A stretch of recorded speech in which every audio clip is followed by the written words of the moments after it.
Olá, pessoal. O nosso grupo vai falar sobre um artigo intitulado Caso de anafilaxia em vacina contra o sarampo em criança com alergia ao leite de vaca. Bom, a alergia ao leite de vaca é uma das alergias mais comuns, sobretudo na infância. Ela é mais prevalente nessa fase da vida, com números aproximados de 2 a 3%, e que diminui gradualmente, chegando a valores menores que 1% em crianças com idade maior ou igual a 6 anos. O caso em questão se trata de uma criança que foi diagnosticada com alergia ao leite de vaca e que apresentou reação anafilática após receber vacina contra o sarampo. Bom, a identificação desse paciente. Paciente do sexo masculino, com 10 meses de idade, que foi encaminhado à clínica alérgica após uma reação à vacina contra o sarampo, a MVAC.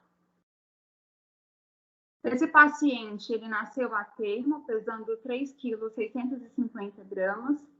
Quando ele possuía 40 dias de vida, ele recebeu o diagnóstico de dermatite atópica, que é essa doença crônica da pele em que há a presença de erupção, coceira e crostas, né, sobretudo na região dos braços e parte posterior dos joelhos, e também foi diagnosticado com alergia ao leite de vaca, depois de apresentar rash cutâneo, rash no rosto e nos braços, enquanto ele tinha amamentação exclusiva.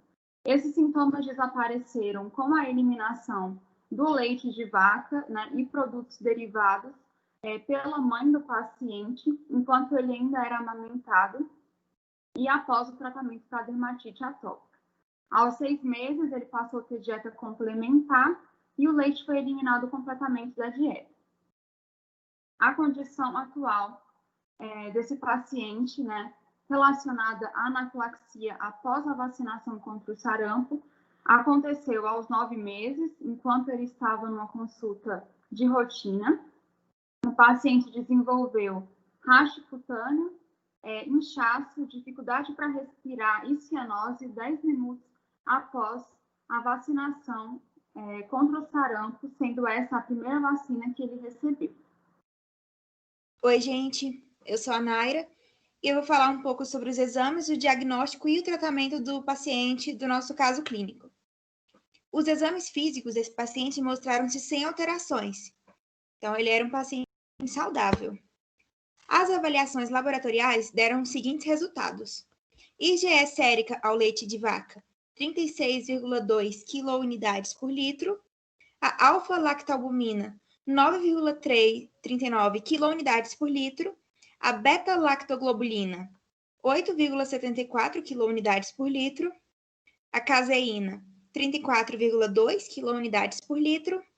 A BSA, que é a soroalbumina, deu menos de 0,35 kUunidades por litro. O IgE específico da clara do ovo, 2,23 kUunidades por litro. O látex SP IgE, 0,10 kUunidades por litro. E a gelatina SP IgE deu menos de 0,35 kUunidades por litro. E os níveis normais desses exames são abaixo de 0,35 kUunidades por litro. Então, a gente acaba percebendo que essa reação desse paciente não foi ligada à gelatina, porque eles estão nos níveis normais. Então, realmente, a gente confirma que a reação foi contra a alfa-lactalbumina. Mas, mesmo assim, foi feito um teste complementar nesse paciente, um teste de picada com 5 gramas de pó de gelatina em 5 ml de solução salina normal. E o resultado negativo desse paciente foi confirmado, né? Então, ele foi diagnosticado com uma reação sistêmica de hipersensibilidade imediata ao componente lactalbumina da vacina de componente único contra o sarampo MVAC. Em relação ao tratamento desse paciente, ele foi tratado com 3 medicamentos: a epinefrina, o maleato de feniramina e a metilprednisolona. A epinefrina foi aplicada em via intramuscular, trata sintomas como hipotensão, choque, risco respiratório e é a primeira escolha em casos de anafilaxia. O maleato de feniramina foi aplicado via parenteral, ele é um antihistamínico H1 e ele funciona antagonizando os efeitos farmacológicos da histamina, né, que são vários dos sintomas que acontecem na reação anafilática. A metilprednisolona pode ter administração oral ou intravenosa, não ficou claro no artigo qual foi a administração nesse caso. E ela é um corticosteroide e trata as reações inflamatórias da anafilaxia. Com esses 3 medicamentos, o paciente, ele cessou completamente os sintomas da anafilaxia, né? Ele foi tratado e parou todos esses sintomas. Olá pessoal, eu sou o Enzo, vou falar um pouquinho melhor sobre o que aconteceu, né, com esse bebê e quais que são os fatores associados.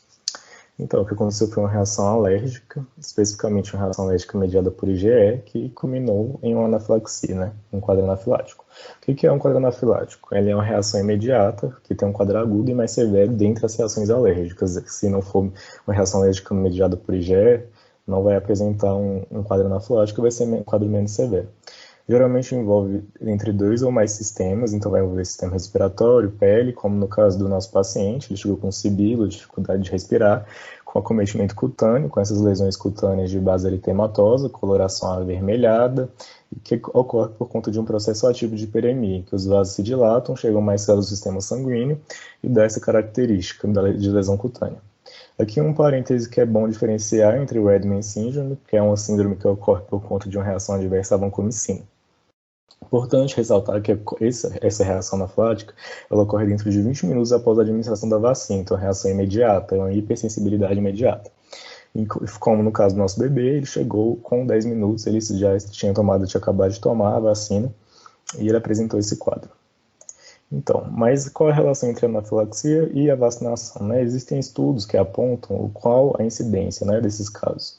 E esses estudos vêm para lembrar a gente de que, apesar de poder ocorrer essas reações, elas são mínimas, elas são casos muito raros, né, que não são comuns de ocorrer. Então, teve aqui 2 estudos que a gente trouxe, que é essa análise retrospectiva de dados entre 1991 e 1997, da Califórnia, que demonstrou que o potencial de risco era de 0,65 a cada milhão de doses administradas, tanto em crianças quanto em adolescentes. Já no Reino Unido, demonstrou não haver qualquer caso no espaço de 1 ano, em um estudo em que foram administradas 5 milhões e 500 mil doses em crianças da idade pré-escolar. Então, aqui serve para ressaltar para a gente esse aspecto de, apesar de ser possível acontecer essas reações, elas são mínimas e incomuns. E os efeitos positivos, eles superam em muito os efeitos negativos. Falando um pouco melhor sobre as alergias alimentares, para depois correlacionar elas com as reações adversas vacinais. As alergias alimentares na infância elas são mais comuns do que nos adultos, então o que se estima de que 5 a cada 5 crianças vão desenvolver essa reação, que é geralmente mediada por IgE, como já mencionado, e que os alimentos mais comuns de se desenvolver alergia alimentar são o leite e o ovo, né, derivados aí dos animais. Menos comum de se ocorrer a carne, mas também pode ocorrer. A incidência da causa por leite, que é a causa mais comum, é de 1 a 2% em crianças em todo o mundo. Aqui eu listei algumas proteínas que vão ser melhores explicadas, que são a caseína, lactobulina e lactoglobulina no leite, e a BCA, que é a albumina bovina sérica, que é presente tanto no leite quanto na carne, que vai ser apontado também quanto um possível alérgeno. Agora, para melhor correlacionar essas alergias alimentares com as reações vacinais, a gente tem que ressaltar o aspecto de que as vacinas elas podem conter quantidades residuais dessas proteínas. Por quê?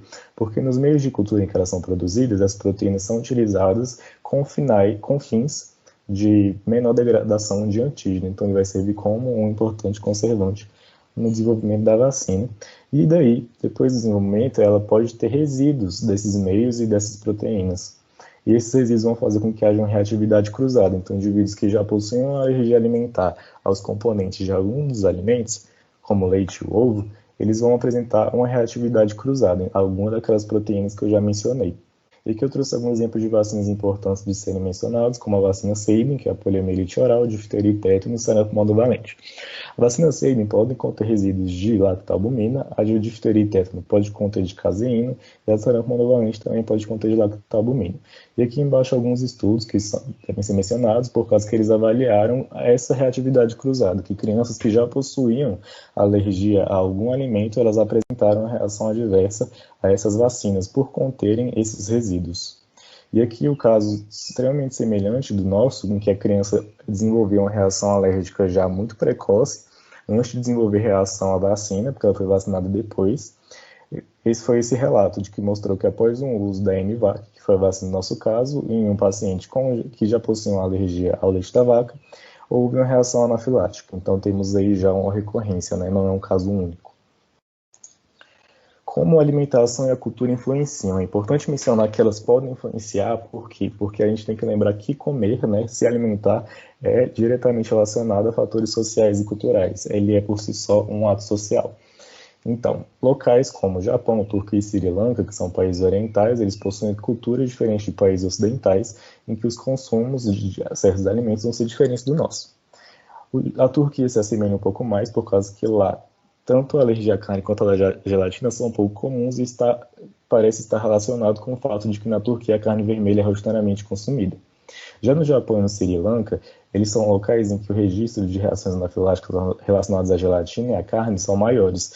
E nesses países, o consumo de carne vermelha são bem menores do que nos países ocidentais. No Japão, eles são menores, e no Sri Lanka, eles podem chegar a se anular, por causa que lá existem religiões como o budismo e o hinduísmo, que as pessoas não consomem carne em qualquer momento, carne de vaca em qualquer momento da vida. E a prevalência de alergia à carne vai ser maior. E isso vai estar correlacionado, e estudos são feitos para demonstrar como esses fatores se associam, né? Como os fatores culturais podem sim interferir na reação alérgica de alguém em frente a certo tipo de alimento. Da minha parte é isso, vou passar a palavra agora para a Rafaela. Obrigado.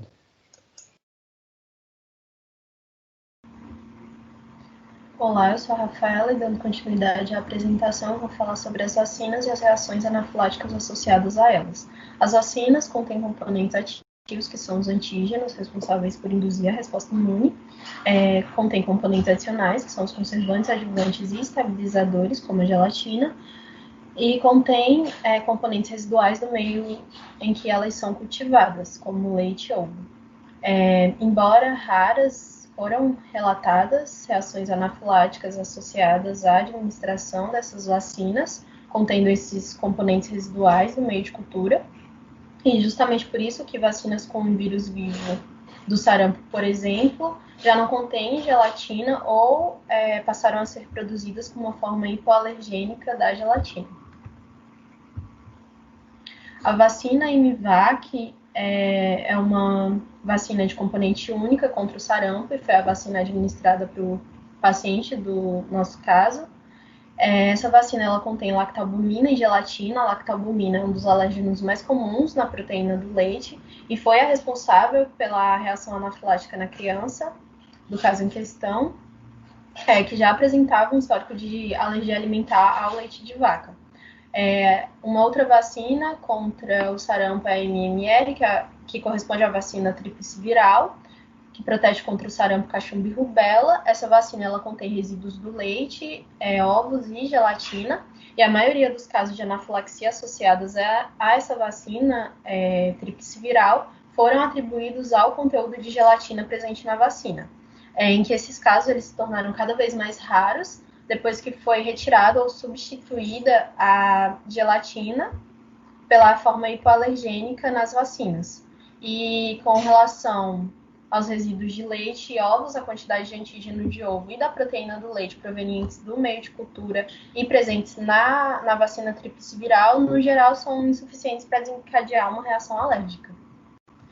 Tanto é que o paciente do nosso caso, aos 12 meses de idade, ele tomou uma dose da vacina tríplice viral, como segunda dose, na verdade, e não desenvolveu reação nenhuma. Então, para concluir com o caso apresentado, nós vimos que há uma correlação entre reações alérgicas e vacinas monovalentes específicas contra o sarampo, como a MVAC, por exemplo. Nós vimos que os hábitos nutricionais possuem uma influência sobre as reações anafiláticas, uma vez que esses hábitos eles podem tornar o indivíduo mais ou menos suscetível a desenvolver uma alergia a um determinado alimento, como carne, leite ou ovo. Vimos que, embora existam casos de anafilaxia após a administração de vacinas, estes casos são raros e, diante de tudo que foi apresentado, torna-se necessário uma análise do conteúdo vacinal para se identificar possíveis alérgenos, mesmo que os casos de anafilaxia, como eu já disse, sejam raros, e também torna-se necessário que haja um cuidado maior antes da vacinação, particularmente diante de casos em que as crianças já apresentam uma alergia alimentar. Aqui estão as nossas referências. E é isso. Obrigada.